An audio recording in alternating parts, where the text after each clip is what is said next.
Nous nous retrouvons au château de la Ferté à Valette et aujourd'hui, on va parler d'une monnaie. Alors ça, tout le monde connaissait le franc, on a connu l'euro.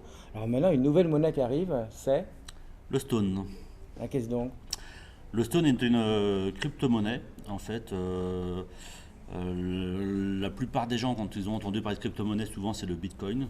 Parce que c'est la toute première crypto-monnaie qui est née donc, il y a 11 ans, suite à la dernière crise financière. Et donc le Stone, lui, c'est tout frais, tout nouveau, parce que c'est à 5 mois.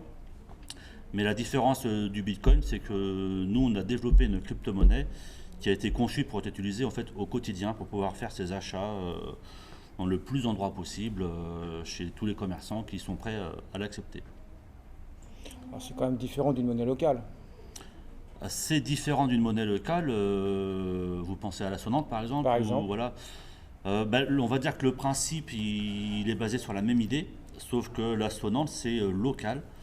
C'est valable que sur Nantes, en tout cas à ma connaissance, alors que nous, du coup, on est ouvert sur 110 pays.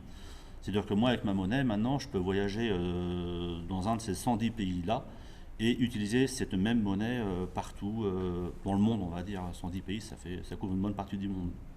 Et qui est reconnue dans le monde entier. C'est reconnu par le monde entier, ouais.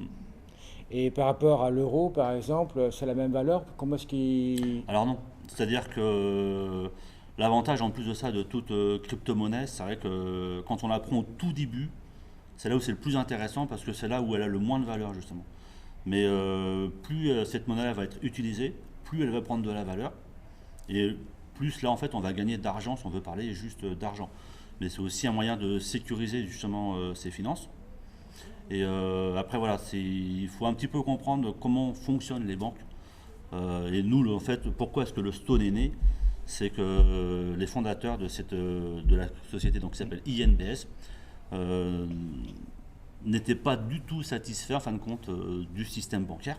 C'est-à-dire qu'on veut retirer 3000 euros, ben, il faut se justifier d'eux, alors que c'est notre argent.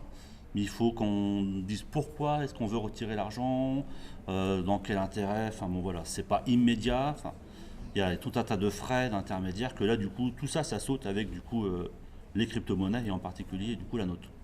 Comment peut-on définir cette monnaie, la valeur de cette monnaie, en sachant que chaque monnaie, que ce soit l'euro, etc., est basée sur le PIB d'un pays, ce qui n'est pas le cas là. Donc Non, en c'est fait, sur du vent alors. non, c'est pas du vent, c'est que toutes les crypto-monnaies, hein, ça c'est valable pour le Stone, mais Je comme parle pour toutes. toutes, en fin de compte, dès le début, il y a un nombre, ça s'appelle des jetons, des tokens, un nombre bien déterminé dès le départ, en fait, qui est mis sur le marché. Et après, des gens comme moi ou d'autres, en fait, on achète ces jetons-là, et plus on en achète, moins il y en a. Et donc après, ça c'est vrai partout, la rareté fait la valeur. C'est-à-dire que moins il y en a, bah, plus du coup ils ont de valeur. C'est-à-dire que le Bitcoin, quand c'est sorti en 2008, un jeton valait 7 centimes. Aujourd'hui, on est à peu près, alors en euros, on est à peu près 6800 euros un jeton. C'est-à-dire que la personne qui avait acheté 100 jetons à 7 centimes, bah, vous faites 100 fois 6700, ça fait une belle culbute. Et comment est-ce qu'elle peut prendre de la valeur en sachant que nous on appelle le produit d'intérieur brut, le PIB, ne change Ah pas? non, non, mais là, c'est rien à voir avec tout ça en fait, hein. Donc il est basé sur quoi? Comment est-ce Bah, qu'on peut de contrepartie valeur? bah, parce qu'en fin de compte, après, il y a des exchangers. Donc, des exchangers, en fin de compte, c'est l'équivalent d'un bureau de change. Où là, en fin de compte, il y a une cote publique. Après, c'est sur le marché. Après, voilà, c'est sûr que là, je ne veux pas tout expliquer ici ce soir. C'est pas c'est le but. Il y a quelques petites quand même nuances à appréhender. Mais en fait, après, de toute façon, ça va devenir monnaie courante, hein. À partir de janvier 2020, premier semestre, disons 2020, il y a, je crois, c'est 120 enseignes en France, Decathlon, Sephora, Maison du Monde, où on pourra payer en crypto-monnaie, hein. Il y a des pays comme la Suisse, le Japon, ils peuvent payer leurs impôts en crypto-monnaie. On En- va payer les impôts. ouais, les impôts en Donc, crypto-monnaie.